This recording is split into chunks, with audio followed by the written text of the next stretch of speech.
So we've just been having a really exciting morning looking at the steam engine, which is now running quite nicely, but I'm going to actually stop it. So let's turn this valve here. So this is really old bit of kit, made in Germany by Wilesco. It's basically a big tank. Here I've got some solid fuel tablets, so there they are. Solid fuel goes in the bottom. Tank that's boiling. Okay, I've got a bit of a release valve here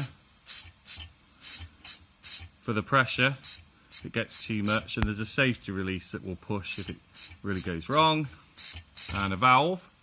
Okay, I've got a single piston, so the steam enters through here via a pipe, pushes the piston. The piston then obviously is offset on a crankshaft, and it goes round, turns a flywheel which keeps the momentum going, and I attach anything I want to pull a weight or do a job. So let's turn him up. It sort of gets started on its own hopefully, but sometimes you need to get a little push, and there it goes,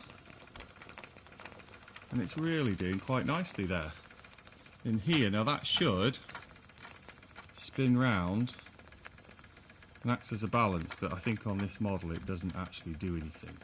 It's quite clever. Now of course the worst thing you'd want to do is stick your finger in here, because it would probably get ripped off, and in the modern sort of times we don't have any of these issues, so we think everything's safe. But in the olden days, little children would be working in here and engineers, and some people could get crushed in that flywheel. But we've got a very simple, effectively it's a chemical energy store, isn't it, and we end up having through thermal and a mechanical, because it's moving, an energy transfer, and then obviously here we have kinetic out at the end. So there you have the steam engine, bit of physics fun for a Saturday morning.